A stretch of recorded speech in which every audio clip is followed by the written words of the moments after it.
Hi everyone, welcome to the webinar. Great to see so many of you joining us now. We'll be getting going in a minute or two. We're just waiting for some more people to join. You're all very welcome.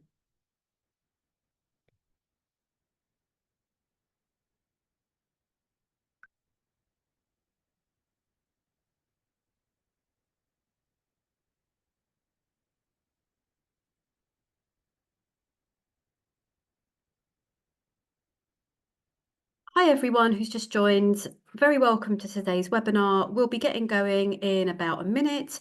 We're just waiting for some more people to join us here in the Zoom room.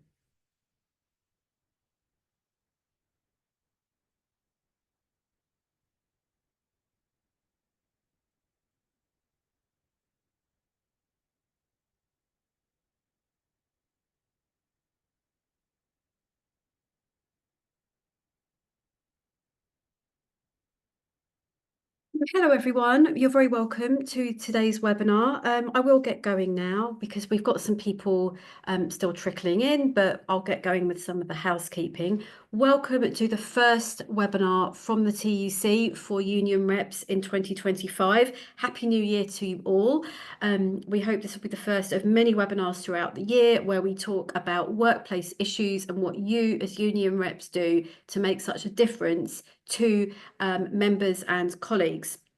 So today's subject is about menstrual health in the workplace, and I'll get on to talking a bit more about that in a second, but I'm joined by Alicia Page from Bloody Good Period. We'll get her to introduce herself in a second. I'm just going to talk about our usual housekeeping. Some of you will have heard this before, but for anyone who's new, you may already have seen the chat panel where we love it, where you can exchange ideas, tips with each other about the subject. We always like to hear what's going on in workplaces, and often you as workplace reps can provide us all with great initiatives and great advice. So do please say hello in the chat panel. We do, of course, have live captions on this webinar. There's a button at the bottom of the screen that says show captions. Please select that if you want to follow along with the captions. We are recording today's broadcast, so if you have to leave early or you miss anything, don't worry, we will send you a link to the recording along with any resources later today or tomorrow. And we will, of course, also, any of you who attend live today, we will issue you with a TUC digital credential to show that you've come today, that you can share with your colleagues, with your union, to explain what you have learned and what we've covered in today's webinar. So that's enough from me for now about the housekeeping. Just a little bit to introduce our subject. So I said it's about supporting menstrual health at work. Now we're going to be hearing from Alicia, and I've got some questions about this subject, and we would also like you to post some questions in the Q&A panel that we will try to get to afterwards. So we're going to be talking about the difference you can make in the workplace, because this is something that is, this will affect so many people at work. We know that women and girls and anyone who menstruates will undoubtedly have come across this issue at some point in their life, in their working life. So let's get down to it. Alicia, first of all, can you tell me a little bit about who Bloody Good Periods are and what you do, please? Yeah, absolutely. Thanks, Anna. And hi, everybody. Yeah, great to see so many people have attended. And yeah, I feel really honoured and excited to be part of the first session for 2025. So yeah, my name's Alicia Page. I'm a director across both Bloody Good Period and our social enterprise Bloody Good Employers. I use she, her, or they, them pronouns. I don't mind. And I am here today to talk through everything that Anna just said. So to tell you who we are and what we do, so Bloody Good Period is a charity. We are UK based, and the work that we do is to get period products and education to people who need it across the UK, mostly focusing across England and Wales. So what that looks like in terms of our programs and our delivery is we get period products to food banks, refugee and asylum seeking centres, and we also deliver education sessions specifically for refugees and asylum seekers. We're also a campaigning organisation with really strong, public facing comms and being able to mobilise people to take action. And we want to see that menstrual health and periods are factored into everyday society. That looks like free access to period products. They've done it in Scotland, they've done it in Northern Ireland. We want to see that in England and Wales as well. But it also looks like much more than that. It looks at it, it aims for education and making sure that there is an undoing of the silence around menstrual health, proper research and proper medical support as well. So that's what we do as a charity. Bloody Good Employers is our social enterprise. We have been operating for just over 3 years. We've worked with just over 60 employers within that time. And what we do is we help workplaces be more inclusive of menstrual health. The types of employers that we work with is really varied, from small charities to big public sector organisations like Network Rail, 40,000 staff members, as well as London Borough Councils, and we're growing in the private sector as well. So really, really varied in terms of the types of employers that we work with. And we deliver a accreditation programme, which is where we survey, we evaluate staff, working practices and policies, we deliver workshops, and then we help them implement support.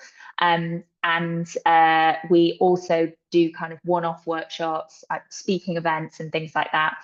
We just got some investments. It's a really big year for us. We're going to be developing new services and offerings. Yeah, and my own journey is, this is my first role. I've been here for 3 years in social enterprise charity sector. I have a background that's not really that related in consulting and recruitment. But I do have a master's in gender, sexuality and culture, which is how I got engaged in this work. And I was part of a gender network at my previous company. And I have a menstrual health condition, which is called adenomyosis. Lots of you will have heard of it. Some of you might not have. It's not as commonly talked about as endometriosis, but I developed that over the last 3 years. And that's really kind of, helped fuel my activism and passion for this subject as well. Thanks, Alicia. That was a great introduction to Bloody Good Period and to you yourself. So I think you've got a couple of questions to put to the audience first off, haven't you? So let's get going with those, because I think they're going to appear on screen for everyone. So we're going to ask you to take a look at these when Alicia is ready, and put your answers, please, in the chat panel. The chat will will sort of start to zoom by quite quickly because we think lots of you will get involved. But yeah, please use that to get involved. Amazing. Okay, so question. What words do we use with our friends, at work, with our families, in our lives, instead of the word period? So I'll give you an example. Time of the month. Can you share any other words or names that you have for period? Love these. The curse, the blob, I'm on, monthlies, visitors, got the relatives in, madness time, womb war. Wow, there's loads of new ones here. I always hear new ones every time we do this, and we've done this a lot. Judas, on the rag, Aunt Flo, Shark Week, crampy, red flags. Yeah, okay, great. Thank you so much. Feel free to continue. I won't read out any more, but you can read them all. So we find it hard, or maybe we just haven't really thought about it, or maybe we have been conditioned to maybe feel a bit uncomfortable when we say the word period. That might not be around everyone. It might be around everyone. It might be just around certain people in our lives, particularly probably in the workplace, particularly probably when you're speaking with men and people who don't menstruate. There's this idea that we need to hide our periods, that we shouldn't talk about it, that we need to have a separate name for it because it's going to make people too uncomfortable.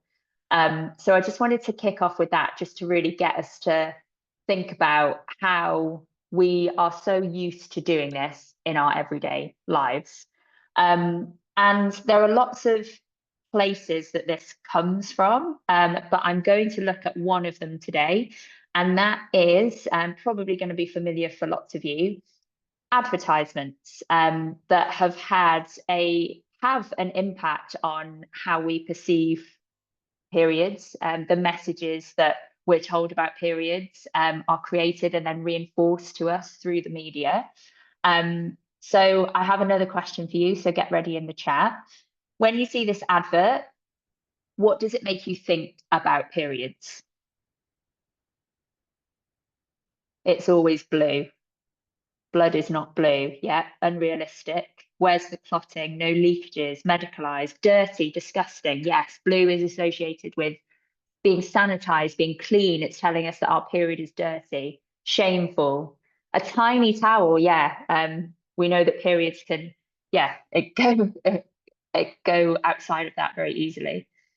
Science, that it's sciencey.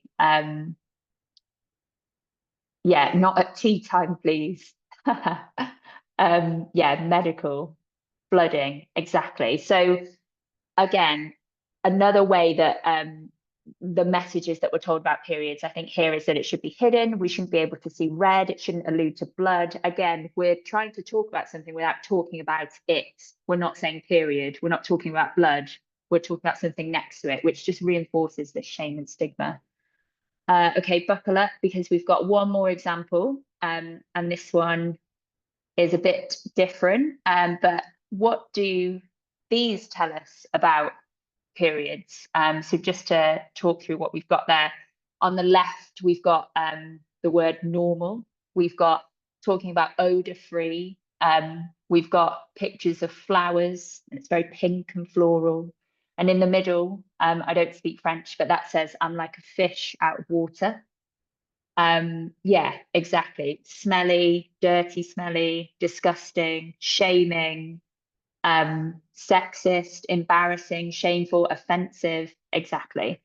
So again, illustrating that, yeah, periods are unclean, they're dirty, they smell, and they need to be masked with these floral feminine scents, which, by the way, usually are not very good for you. So there's this focus on, again, concealing periods, not actually thinking about what people actually need and what is good and beneficial for their health. So we just wanted to kick off by talking about those things.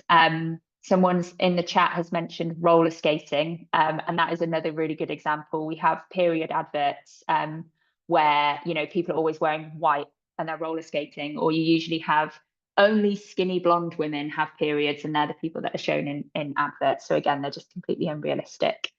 I'm going to close the chat now. Sorry, Anna. I know I wasn't meant to do that, but I just took over the chat. No, it's fine. There's so many comments. I can't keep up with them, but it's fantastic to see so many people getting involved as well. And we will read them all afterwards, even if we can't get to everything now. But yeah, go for it. Yeah, amazing. And so, yeah, so when we wonder why is there this reluctance to focus on menstrual health and specifically periods in the workplace, well, let's give the workplace a chance, actually, because there is a reluctance to focus on menstrual health and periods in society in general. There's a lack of education that means that, you know, for many people, a lot of men and people who don't menstruate in particular, through the work that we do, we get feedback that actually very few of them have maybe even had a conversation about periods for more than a few minutes. So to have that conversation for the first time in the workplace, you know, it's quite a big jump, and it can be quite intimidating. But what has been so amazing about the work that we do is when we are having this conversation in the workplace and men and people who don't menstruate are getting involved, that has a really positive impact on not just how they feel they're able to support their colleagues and in the workplace, but also just generally in their lives as partners, siblings, parents, and whatever else it is. So that lack of education really is one of the reasons why there's a reluctance to focus on menstrual health and periods, because the scale of the problem and the issues and the experiences aren't really known about. There's a lack of awareness in society generally. There's also a lack of research. So I talked about having a menstrual health condition myself.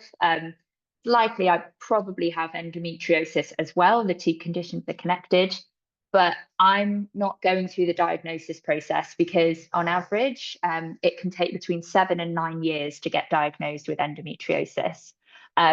We hear frequently reports of people going to their doctor talking about having period pain and doctors saying, oh, it's just your period, that's normal.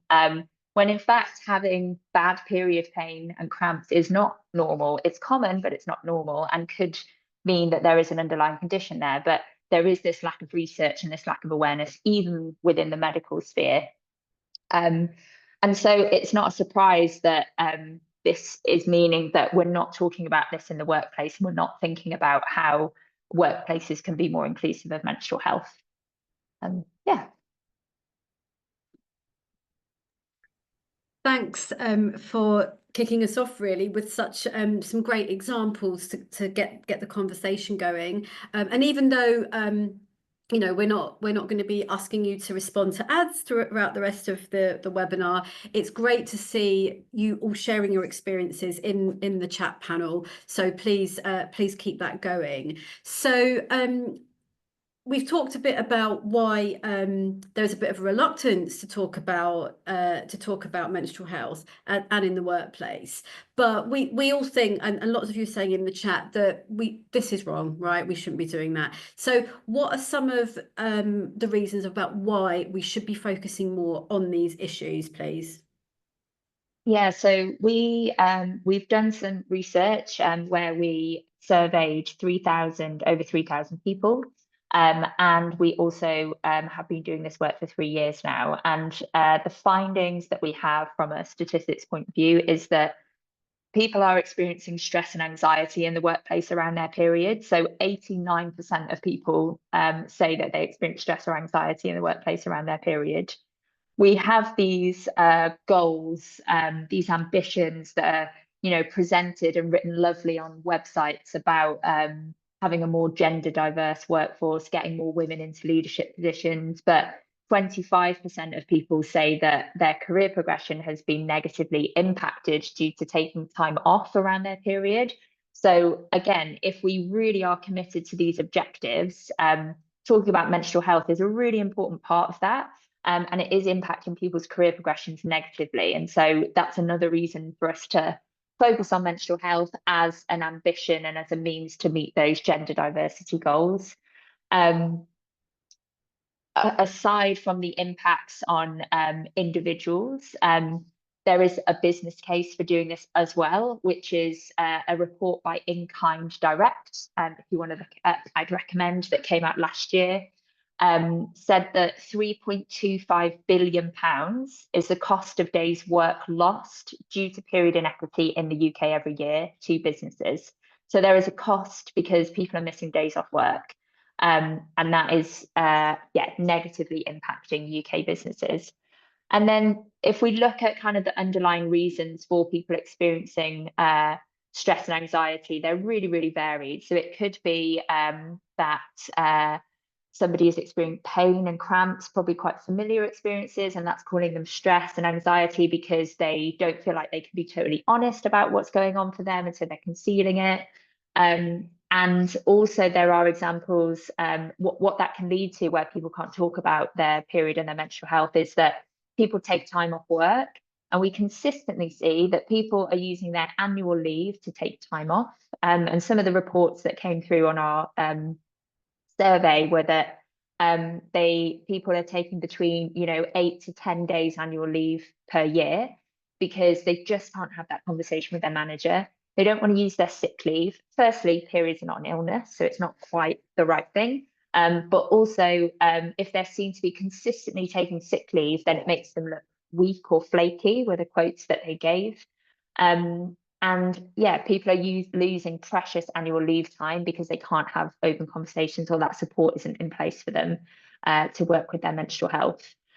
We also see that people experience stress or anxiety because they don't have the time that they need to take adequate rest breaks and even toilet breaks. And we might hear that and think that that is specific to people who are working in warehouses, people who are working in public facing roles, but that's not the case. We actually see it consistently in kind of comfy office jobs and even people who work from home. And that really speaks to, and people are often quite surprised by that, but that really speaks to a cultural thing and this feeling of, being back to back, not being able to take breaks, not being able to say, I need 2 minutes just to pop to the loo because, you're just constantly working back to back, and that is an embedded in culture.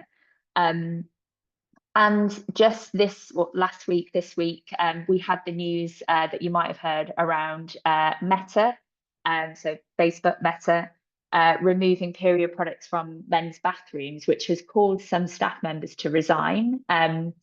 And it really goes to show that, in a case where period products have been available, they've then been removed.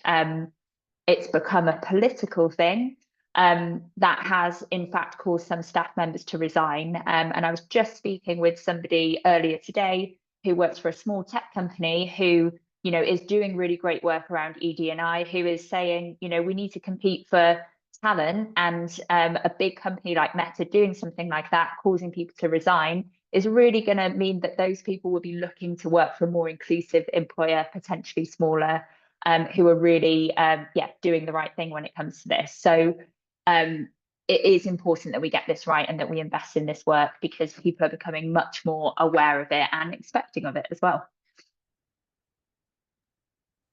Thanks, Alicia, for that. I think that's given us a lot of food for thought about why we should be doing something about this at work. And we know that you all, as workplace reps, are in a place to influence your employer and take this to the negotiating table, because you're the best way for them to find out what's going on amongst their employees.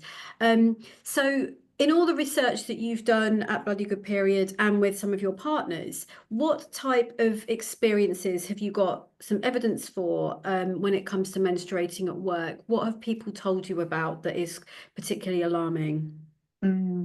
Yeah, so I think, sorry, I merged my answers there, didn't I? So I've kind of A little given, bit, just if you've got any more. Yeah. yeah, no, of course. I think, yeah, maybe an angle that I haven't really spoken about is, let me think for a second. Yeah, so I think what's been really interesting that we hear consistently is that it's this is why doing a survey is really important. And I think so specifically focusing on menopause in the workplace is really, really important and has been a focus area for the last few years. But it's also become, in some cases, a bit of a buzzword, a bit of a, employers signing up to do pledges, but not actually making any changes and things like that. And it's really important that when it comes to menstrual health. I've lost my train of thought now. Really sorry. Oh, yeah, that was it. Sorry. So hearing that even for people who are experiencing, for women and people who are experiencing periods, that actually there's still a silence amongst each other, and there can still be a lot of dismissing that's happening, because that even though you have a period, you have one type of experience, you might not be aware of the other experiences that exist. So what's been really great in terms of the work that we do in finding out about, what experience people have, is by doing the survey, that's really being able to illustrate exactly what it is that's happening within your workplace, and not just kind of assuming that one experience fits all. When a focus on menopause became really popular, then naturally there was more of a focus on menstrual health. And lots of employers wanted a policy. They wanted a template policy that they could download and that they could fill in and then they could put and implement. But the problem with that is, whilst I can see why that's useful, and I would recommend taking a look at the BSI, British Standards Institute Menstrual Health in the Workplace Guide, which I contributed to alongside 40 other experts in the space. While having something like that to follow is useful, it isn't giving you an insight into what your employees are experiencing. So that's why doing a survey and finding out about people's experiences are really important. Can be a survey, can be, just speaking to other people, because whatever support you put in place or solutions you put in place, they need to make sure that that's fit for that organization. It's the same reason that we don't, say one size fits all, that every single employer should do this, because somebody who is working, as a teacher, for example, or somebody who is working as a nurse, for example, they're going to have a very different experience to somebody who is working from home, for example. So, it really isn't one size fits all. So understanding different people's experiences is really important.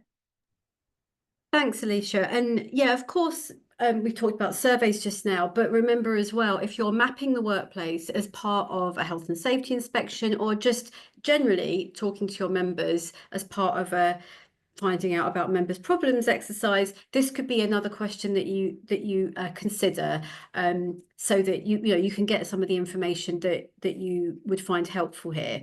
So okay, Alicia, have you got some examples of things that some employers have been doing well to support people, and can you tell us a bit about them, please? Yeah, definitely. It's great to see some. I had another glance at the chat. It's great to see some, great examples in the chat of where people have been doing things really well. Especially, around menopause. Like I said, there's been a lot more focus in that area, which is really great to see. But yeah, what employers are doing well is, yes, period products. I think that's the first thing that most people think about when we think about what employers can do. We're like, right, we'll give access to period products, and we'll put them in the bathrooms, or we'll put them, in a space where people can get them if they need them, in a box, like locked away or whatever it is. Um, but it's about much more than just products.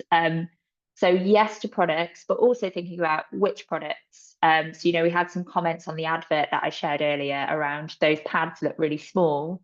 So, what is there a variety of products that we need to be offering? Pads, tampons are the most popular, I'd say. But people have preferences. Not everybody can use tampons. So really think about which products, think about how many, where they are, making sure the best place to have them is in the loos, in the cubicles themselves, or in the toilets, making sure that they're available in accessible unisex men's bathrooms as well.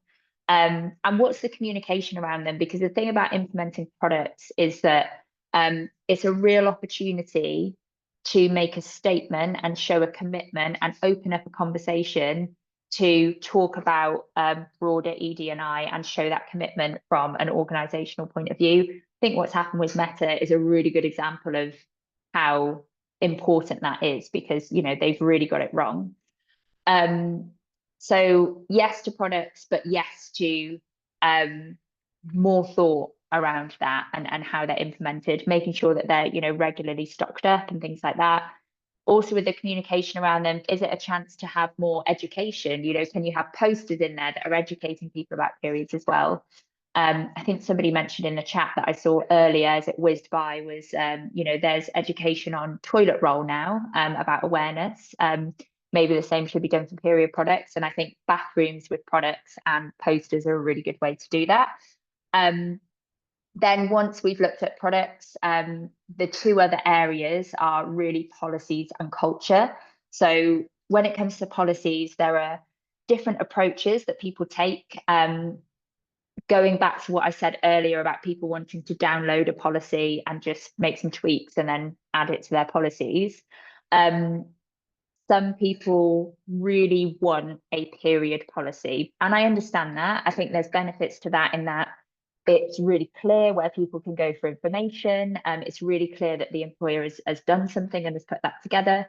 But actually, there's a strong case for thinking about how support for menstrual health can be embedded into policies that people already have. So lots of our partners that have been through the program, instead of having this separate period policy, they've looked at their absence policy, they've looked at their flexible working policy, they've looked at their discrimination policy, and they've embedded a focus on menstrual health within those.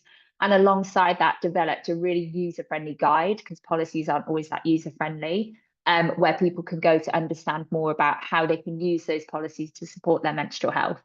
It also makes things a lot more sustainable as well.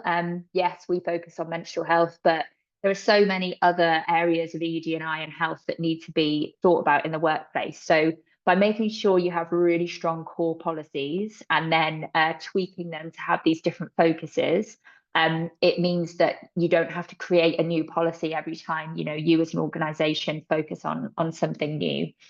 And then from a cultural perspective, what employers who are doing really well are doing are really making sure they're bringing men and people who don't menstruate as allies into that conversation. And making sure that that education is there, like I said earlier, about people maybe not necessarily understanding the broad range of experiences that people can have. What we found through doing our work is when we talk about periods in the workplace, we say if you can talk about periods in the workplace, there's not much else you can't talk about. And I think what we're saying there is really that a lot of kind of team bonding, connection, and things comes through this, because you're really getting to know your colleagues, and it opens up conversation for more personal conversation as well. So it's education and more connection, to really make sure that you're building that culture. So yes to products, but more thought around the products, policies, and embedding that into policies you already have, and making sure you're fostering a strong culture and there's that proactive support from leadership. Thanks, Alicia. There's some great suggestions there that you've seen that some employers are doing really well, and I think there's been some great, like really practical things suggested in the chat as well. I jotted a few of them down as they were zooming past. So things like shelves or hooks in toilet cubicles. You can put something down. If it's only the floor, it's not particularly nice, is it? Or showers, basins in cubicles, kind of really practical things about building layout, for want of a better description, as well as some of the more cultural and policy things. So, okay, final question from me before we look at some that have been submitted by the audience. What are some of the things that our audience, workplace reps, can take away from this session and how they can bring the conversation forward to their employer? What are maybe some of the preparatory things that they can do for that? Mm-hmm. Yeah, so I think that it depends on what kind of your role, what access you have to the people who can make the changes and make the decisions. So if you're in a situation where you have like close access to those people, we actually have a template proposal document, which I'm hoping we can share with you after the call. Will that be possible, Anna? Or should I? Yeah, great. Yeah, Um, absolutely. Just I should have said this earlier. Sorry, Alicia, just to butt in. Any resources that we've mentioned over the course of this, we will share with you in the email that we'll send out either later today or tomorrow. So we'll make sure all that gets sent to you. Yeah, perfect. So yeah, in there is a template proposal document, which is geared around working with us, but can be tailored and used to just, focusing on this issue more generally. It goes through some of the stats that I've talked about today. It also has some prompts in there for you to look at any kind of commitments that your employer has made around gender diversity, retention, what your gender split is, and things like that. So we have something like that we can share with you. I think if you're in a position where you really need to be kind of, sussing things out and like trying to foster more support and engagement for this topic, then I think it's really about speaking to your members, your colleagues, understanding their experience, making sure that you have a diverse group when you do that as well. If you work in a big organization where you work in very different roles, it can be really helpful to understand how people's roles are different and how that impacts their experience of menstruating. For example, if in the police, for example, there are reports and experiences of people being out on patrol and not being allowed to leave because they're doing a certain job, and flooding, having their period, whatever it is, and so really understanding, making sure when you're gathering people's experiences you're thinking of having a diverse group there. And also another good route to think about is there's obviously HR, who are good to speak with, or if you have a D&I team. Also syncing up with they could either be called gender networks, women networks, sometimes they're called ERGs. Also speaking with your Pride network, LGBTQ plus network, or ERGs if you have them, particularly through the work that we do, is all gender inclusive with a specific focus and education on the experience of trans and non-binary people. And so actually from that lens as well, there's a really tangible issue, challenge, topic to consider here when it comes to inclusivity more broadly. We're talking about periods, we're talking about period products, we're talking about who's included in that conversation and who's isolated from it. Um, yeah, I think they would be the main things. That's great, Alicia. Thank you. One thing I want to just flag up that I've seen go past in the chat before we get to some of the questions that you've been posting, is one viewer has talked about mapping and toilet facilities, and that is really topical because in the spring of 2025, we at the TUC are going to have a sort of national week of toilet inspections at work. My colleague in our health and safety team, towards the end of last year, did a bit of a survey about toilets at work, and we want to follow up on that with an inspection. So do watch this space, sign up to our newsletter if you're not already signed up, and you'll be hearing more about it because we really want so many of you to get involved if you can on this. Okay. Couple of the questions that we've had have all been about education and teachers, and you did start to reference that a little bit, Alicia. So especially that the one of our viewers has said that if it's a wet break time, if the weather's wet, you can't leave your classroom. So what are some of the things that reps can think about in these situations when you do have children, or perhaps this might apply to some people who work in healthcare as well, in a different way? Yeah, definitely. And the, you know, the reality is that you will know those situations much better than I do. And there are absolutely times where you can't leave and you have to stay. Yeah, I talked about it with teachers and also with police officers. There's loads of roles where that is the case. And that's why all of our work and who we're trying to get to through doing this work is organizations. We're not speaking really to individuals about this is how you manage your menstrual health. This is, what you can do differently. Our work is really grounded in trying to get organizational change, which is why we deliver the work in the way that we do. Being connected to a charity, we are a campaigning organisation as well. And so we really feel that this is an institutional governmental responsibility to resolve. And we know that, there have been changes in legislation around menopause. We want to see that for menstrual health as well. But it's about also making sure that the people who are in charge of putting together school schedules, putting together school staffing. And we know, obviously there's lots of budget constraints as well, but it's really the long-term game here that we're looking to play and to get that change. We live in a world built by men for men, and that's still very much the case. And it's so ingrained, and we know this change isn't going to happen overnight. But it's about making sure that we're targeting and being spiky at the right level. It's not on individuals. This is an organizational, institutional thing to resolve. Yeah, absolutely. And a couple of viewers have mentioned something you said earlier on in the webinar about embedding this into workplace culture more. It sort of shouldn't be seen as a kind of bolt on. It should be sort of integral really to what we do at work.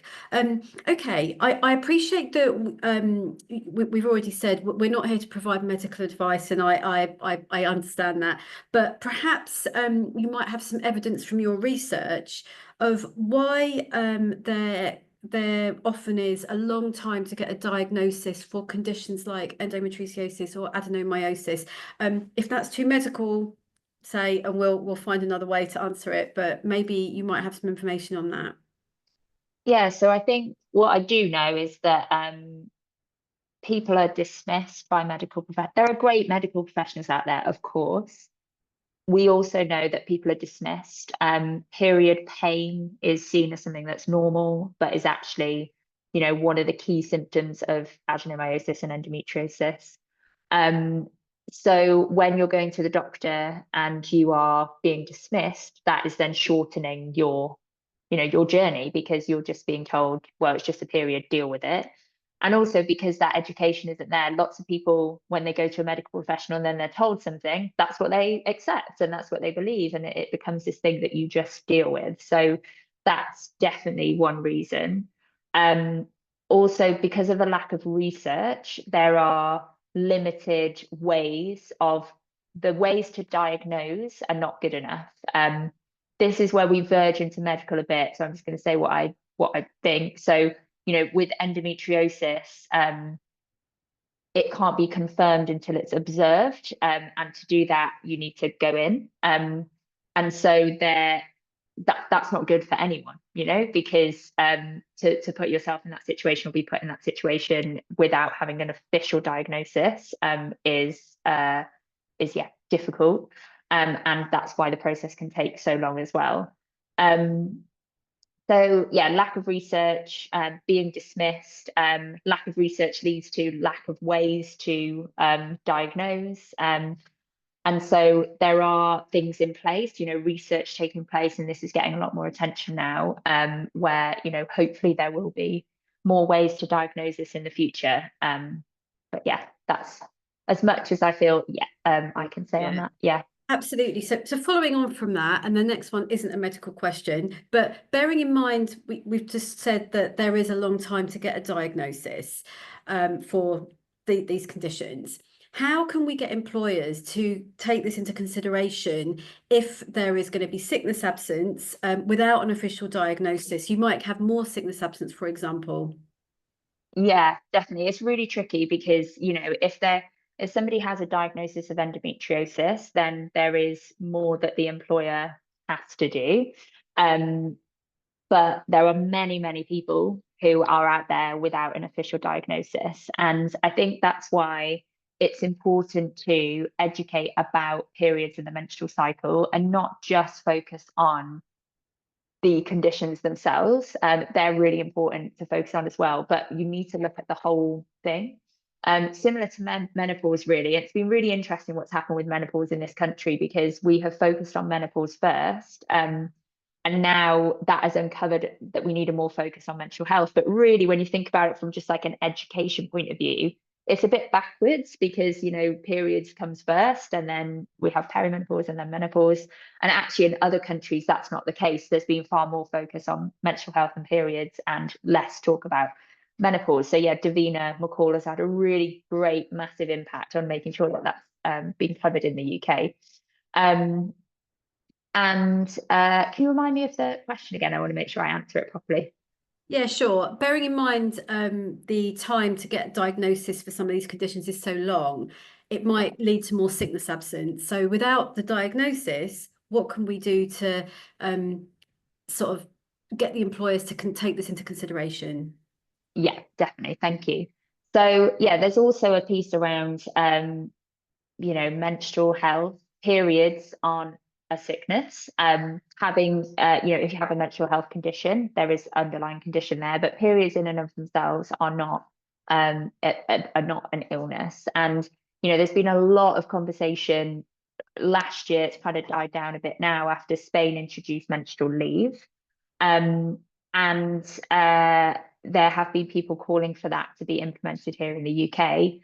As an organisation, we totally believe in the concept of people taking time off because of their period. And let's just say also, it's not just periods. The menstrual cycle can present different challenges for different people. People might experience PMDD, for example, where they have low mood and symptoms before their period. So it's not just about the period. And when it comes to sickness absence or menstrual leave, we believe in the concept of people taking time off, but we also believe in the concept of people taking time off for a whole host of other health reasons. And there's a risk that by introducing menstrual leave, that adds another barrier for women and people who menstruate to be discriminated against in interview processes and things like that. So we advocate for, yes, leave for mental health, but also for a whole host of other reasons. And also flexible working where possible. It might be that not everybody needs or wants to take time off work, but actually if they can shift their hours around a bit where they have, the menstrual cycle itself can usually come with fluctuation in energy levels, feeling like you're really great at certain tasks in one part of your cycle and really great at other tasks in the other part of your cycle. So, what if we reimagined the work week to actually follow in line with the menstrual cycle where, maybe somebody wants to work more hours around ovulation and then, take that time back later in their cycle. So I think that's really, an important thing to consider. Thanks, Alicia. That's great. So now a couple of questions about some of the practicalities that we've already referenced. You mentioned a bit earlier about education posters in toilets or in other places around the workplace. Could you give us some examples of what might be on those posters, please? Someone said, what do we need to be telling people about? Yeah, so I think there's lots of different things. So you could opt to have medical stuff on there.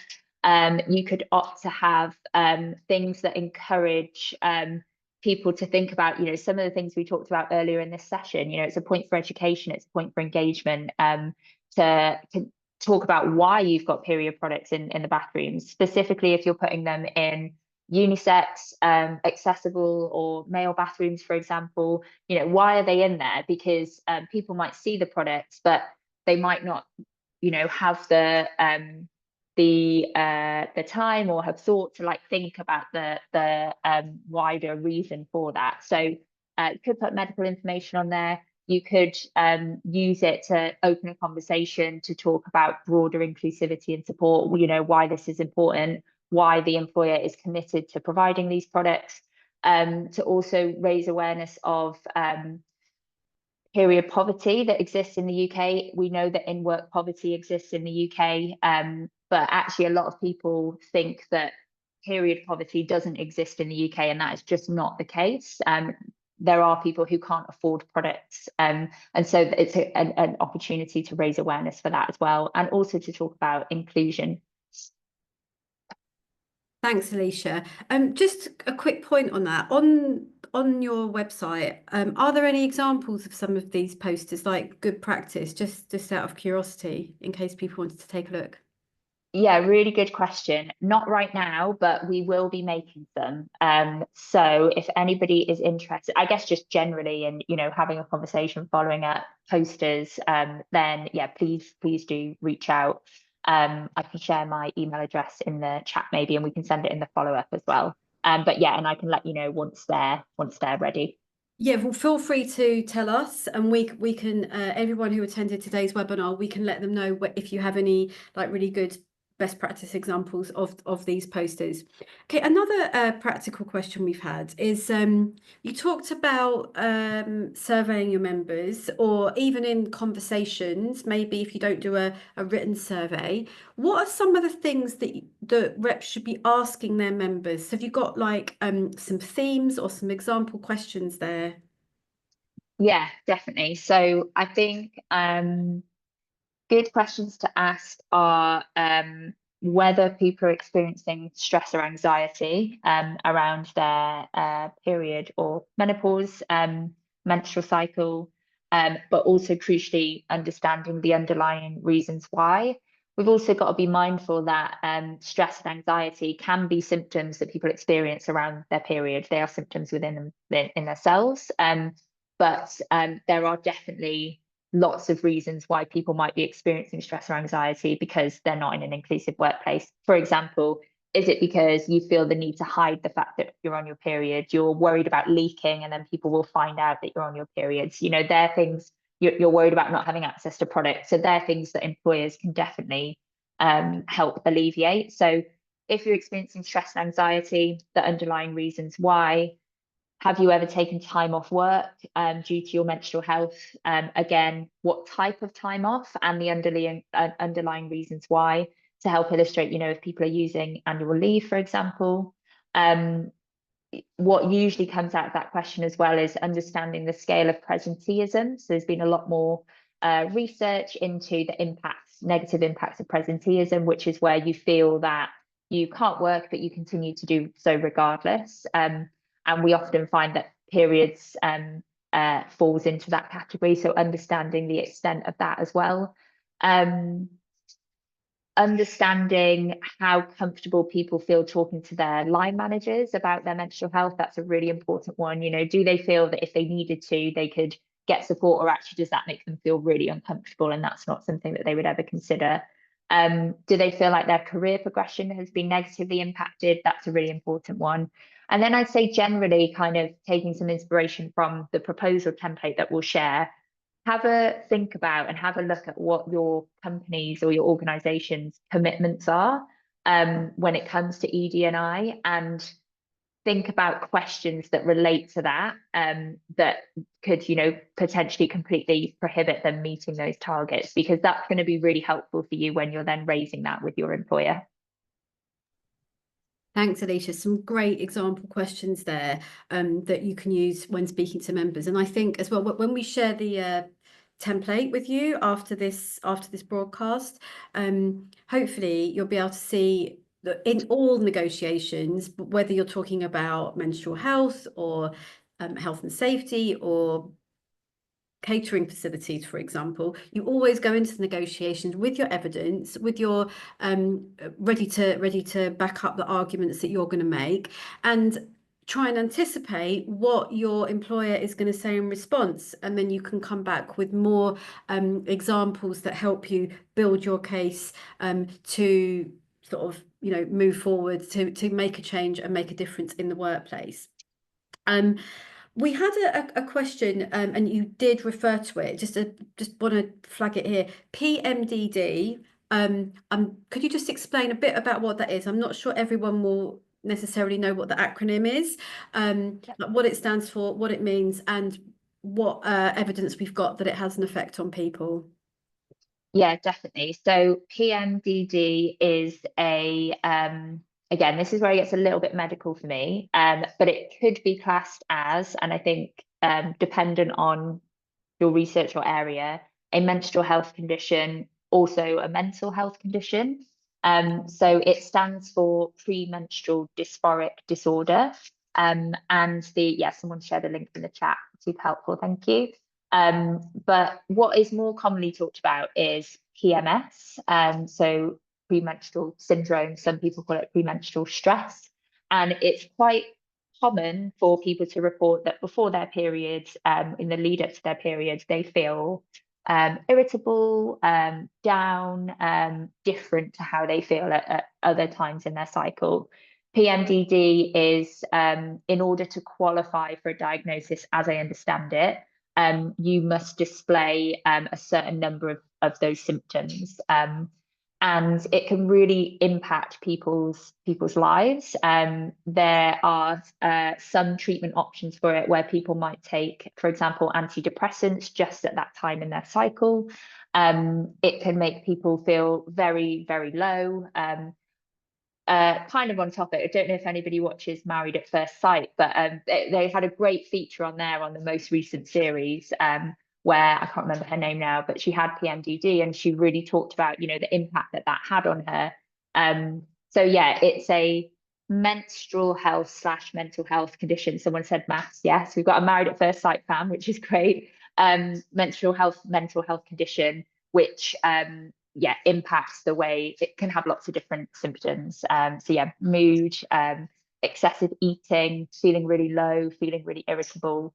And lots it's not very commonly talked about because again, it's just shrugged off as like, oh, women are moody around their periods, like we've known that for all time. But actually no, there is a level of what's considered average, and then there is also experiences that are considered to have a condition. Thanks for that clarification there. And yeah, it's great not just that people are watching Married at First Sight, but that these people are sharing their situations, and that awareness of some of these conditions is becoming more widely known through TV shows. I don't think that would have happened necessarily a few years ago. So it's I think it is a sign that things are moving on. Okay, we're almost time to wrap up. So as I said, all the resources that we have talked about will be sent to you later today or tomorrow, and we'll include the sort of evidence template that Alicia talked about for talking to your employer. So I'm going to ask Alicia in a second just to maybe give us her top 2 or 3 tips to finish on about how reps can make a difference in the workplace. But before we do that, just to remind you all as union reps that if you have a question about something in your workplace, whether it's about menstrual health or about another workplace issue, do feel free to reach out for support from other union reps on the TUC's newly updated Union Reps Forum. So for those of you who may not be familiar with it, Union Reps is an online community exclusively for TUC Union Reps, and it's a place where you can connect with other workplace reps, ask questions and receive valuable advice and support on those issues that are so important. And whether you need guidance or want to share your own experiences, it might be that you log on and you can answer a question that's on there. Please do take a look. You will need to register. We'll put the link in the chat, but it's really easy to remember. It's unionreps.org.uk. So do join the site. I hope to see you there. I take a look at the site every day to see what people are talking about, because it gives us a great insight into workplaces. So, Alicia, last couple of like takeaway points for reps to make a difference. So number one, talk about what you've taken away from this session. The biggest barrier to getting real support for mental health in the workplace is that it's a hidden problem and it's not talked about. So talk about something that you've learned from this session with other people. And number two is lean into opportunities for connection, get to understand. We've talked about people's experiences of menstrual health in the workplace, and think about what your involvement in that is. You might be somebody who has particularly struggled and battled with your menstrual health in the workplace, or you might be somebody who can actually really support others and help champion this. And both are really, really important in this work. Um, and yeah, I mean, obviously, you don't have to work with us to do this work, but you can. I'm here and available to talk, and yeah, we'll send some resources over, Anna. But if you do want some more information, then yeah, you can reach out to us at Bloody Good Period. But yeah, it's been really wonderful to to be here. Thank you. Thank you so much, Alicia, and thank you all for joining today. Someone mentioned a bit earlier in the chat that it's been a really people have shared some really personal experiences today on the webinar chat, and we're really grateful for that. You've all been asked some fantastic questions, got really involved. We will look forward to seeing you again soon at another TUC webinar for union reps. In the meantime, have a good rest of the day. Bye bye for now.